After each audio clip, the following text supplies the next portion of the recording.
Hello everyone, সবাই কেমন আছো? আশা করি সবাই খুব ভালো আছো আর আমরাও ভালো আছি। তোমাদের তো বললাম যে বাড়িতে এখন পুকুরে জল ছেঁচে মাছ ধরার অভিযান শুরু হয়েছে। তো অলরেডি আমাদের বাড়ির উঠানের উপরে যে পুকুরটা রয়েছে সেই পুকুরে জল ছেঁচে মাছ ধরা কমপ্লিট হয়েছে। আজকে আবার আমাদের মাঠের যে দুটো পুকুর, একটা পুকুরে জল ছেঁচে মাছ ধরা হবে আর সেই কাজই শুরু হয়েছে সকাল থেকে।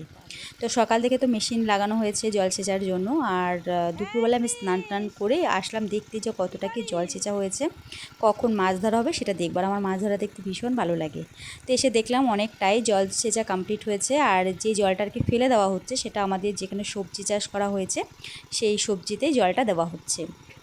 প্রথম দিন বাড়ির উঠানের উপরে যে পুকুরে মাছ ধরা হয়েছিল সেই মাছ ধরতে গিয়ে আমার মামা বাবাদের খুব একটা কষ্ট হয়নি গরম থাকা সত্ত্বেও, কারণ ওই পুকুরে যথেষ্ট ছায়া ছিল।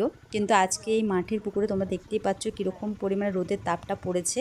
আর ওই কদিন যে কী পরিমাণে গরম আর রোদের তাপ ছিল, মানে অসম্ভব গরম, ভাবার বাইরে। তো ওই দিন আমাদের এই পুকুরের মাছ ধরতে গিয়ে অনেক মাছও মারা গেছে, সাথে বাবা মামা ভাইদের খুব কষ্ট হয়ে গেছিলো মাছ ধরতে। যেই পুকুরে জলটা একটু কমে গেছে তখন তো রোদের তাপে জলটা পুরো গরম হয়ে গেছে। আর পোনা জাতীয় যে মাছগুলো হয় ওরা দেখবে খুব মানে নরম প্রকৃতির হয়, একটু গরম টরম হলে একটু ঘাটাঘাটি হলেই মাছগুলো খুব তাড়াতাড়ি মারা যায়। তো সেরকম অনেক মাছ মারা গিয়েছিল। পুকুরে যখন বেশ অনেকটা জল কমে গেছে সেই সময় আর কি আগের দিনের পুকুরের মতনই জাল টানা দিয়ে পোনা জাতীয় যে মাছগুলো আছে সব তুলে নিচ্ছে। তবে বাড়ির পুকুরে খুব একটা বড় মাছ ছিল না, যেহেতু 1 বছরের মাছ ধরা হয়েছিল।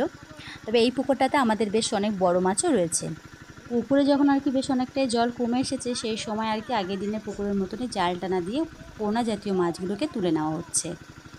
এই পুকুরে ছোট বড় সব ধরনের মাছ মিলিয়ে মিশিয়ে রয়েছে। বাড়ির পুকুরে শুধুমাত্র ছোট মাছই ছিল। তবে এই পুকুরে জল সেচার পরে কিন্তু কিছু মাছ হোক বা না হোক প্রচুর পরিমাণে চিংড়ি আর মৌটি মাছটা কিন্তু প্রত্যেকবারই পাওয়া যায়। এবারও সেম তাই হয়েছে, প্রচুর মৌটি আর চিংড়ি মাছ হয়েছে। জলটা যখন কম ছিল চিংড়ি মাছগুলো সব কাদার সাথে আটকে যাচ্ছিলো। আর তোমাদের সাথে একটা মজার কথা শেয়ার করি, এই পুকুরে 2-2.5 বছর আগে আমার বাবা একবার ভেটকি মাছের বাচ্চা ছাড়ে। তারপরে যখনই আর কি জাল ফেলতো সব মাছ উঠলো, ভেটকি মাছ কখনোই জালে উঠতো না। এর মাঝে আবার প্রচুর পরিমাণে একবার ঝড় বৃষ্টি হয়েছে, সেই বৃষ্টির কারণে আমাদের পুকুরের জলে পুরো ডুবে গেছিলো। আর তখন যেহেতু পুকুরের পাড় দিয়ে জাল দিয়ে ঘেরাও দেওয়া ছিল না, তাই বাবা মা ভেবেছে হয়তো যে মাছগুলো হয়তো সব বেরিয়ে গেছে বৃষ্টির জলে পুকুর ডুবের কারণে। তো এবছর আমরা কালী পুজোতে বাড়িতে বেড়াতে যাই আর সেই সময় পুকুরে জাল টানা দিয়ে মাছ ধরা হয়। আর সেই জাল টানা দেওয়াতে কিন্তু প্রায় 6-7টারও বেশি ভেটকি মাছ ওঠে। আর 2-2.5 বছরে বেশ অনেকটাই কিন্তু ভেটকি মাছগুলো বড় হয়ে গেছে।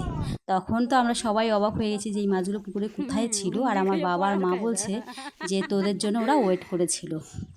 তো সেই সময় আমি বেশ কিছু ভিডিও ছবি তুলে রেখেছিলাম তোমাদের সাথে, দেখি খুব শীঘ্রই ওই ভিডিওগুলো আমি শেয়ার করব।